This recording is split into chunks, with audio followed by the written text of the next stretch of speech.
Welcome to Punt Intended, the sports channel where everything is made up and the points don't matter. I'm your host, Connor, here giving my review slash recap of the Rams' comeback win over the Ravens. I didn't do one about the Bengals because last week, because there really wasn't much I could say, because all of it was going to be super negative, and this is just almost as negative of a recap. Ravens season is done. I don't even know the scenario that would allow them to even make the playoffs at this point. Obviously, they would have to win next week against the Steelers at home to close out the season and have some huge amount of luck with some other teams that are ahead of them. But I said this a few recaps ago that I could see the Ravens losing out. Just because all the injuries have finally just caught up to them, unfortunately, on that, especially in the secondary. And while last week showed just how bad the secondary and the defense had gone because of those injuries, this week the defense was a lot better. Obviously, they weren't able to get the stop that they needed to at the end of the game, showing that overall it's still a very weak defense and a very weak secondary overall. But for 3 quarters of that game, Matthew Stafford looked like he was back in Detroit. 2 picks, 1 a pick 6, and a fumble where he fumbled in the red zone on the first drive of the third quarter. And so, the Ravens, were very much limiting the Rams' offense. And that was good to see. But overall, I think the defense just wasn't there they couldn't get the play that they needed to. Meanwhile, the offense they couldn't even score any touchdowns. They had 2 times where they were inside I think they were like 1st and 10 inside the 20, and both times they didn't come away with the touchdown. Including, I think, 1st and goal inside the 9. Actually, they had 1st and goal at the 4. And excuse me.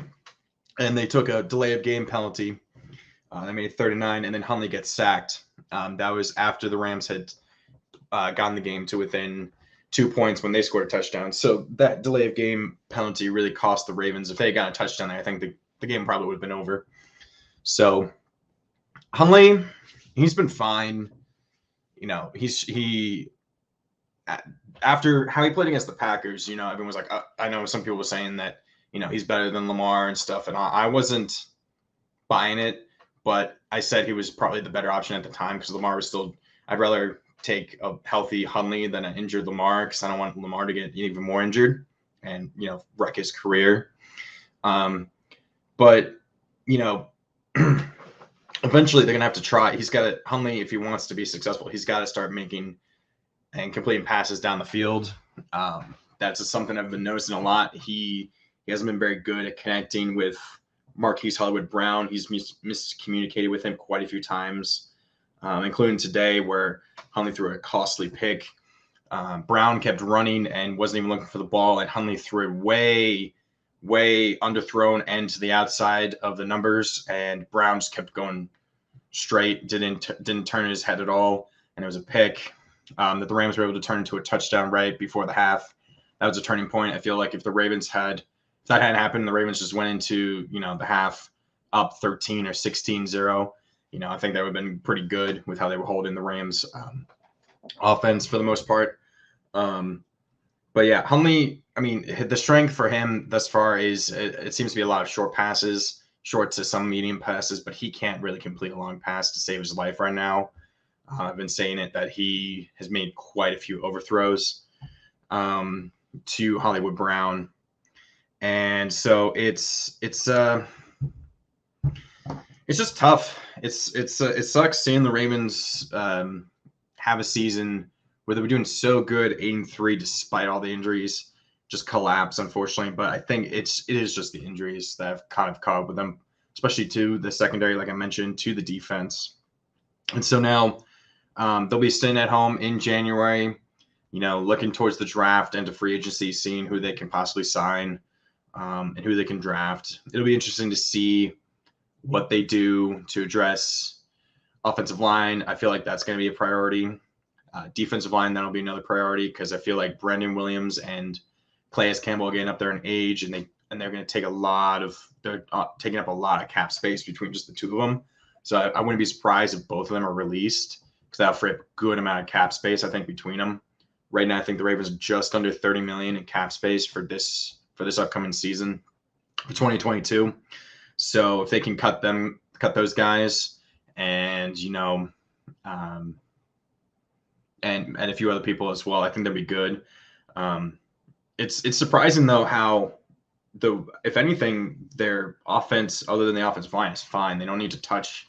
I don't think they need to touch wide receiver other than maybe let Sammy Watkins walk because of course Sammy Watkins hasn't done anything for the Ravens this year.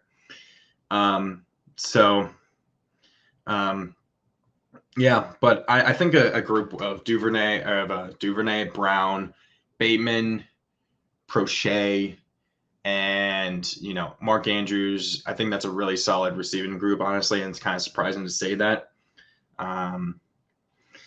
But yeah, it'll be interesting to see what they do. A lot of Ravens fans have been hoping they go for Sauce Gardner from Cincinnati for cornerback, shore up that secondary.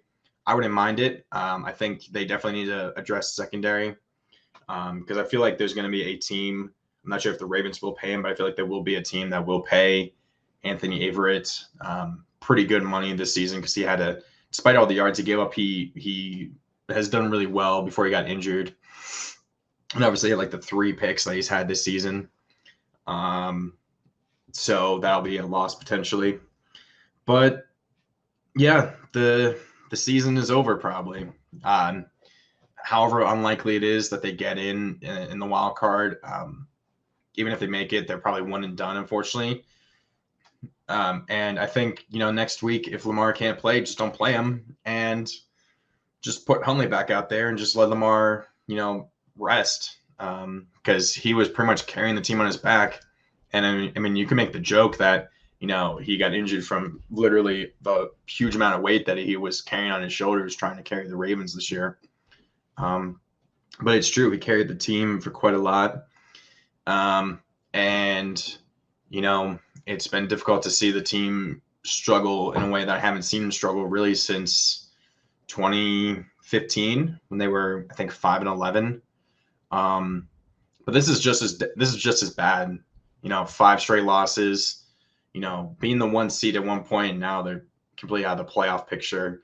There's no way they're going to make it. So, it'll be interesting to see how the offseason goes. Just because the Ravens season will be over doesn't mean I'll stop streaming some games. I'll probably stream some playoff games, depending on obviously, whatever's going on with the pandemic. I might be able to stream the Super Bowl. We'll have to see. But yeah, it's all just in front of us, and hopefully the Ravens can figure it out come next year. But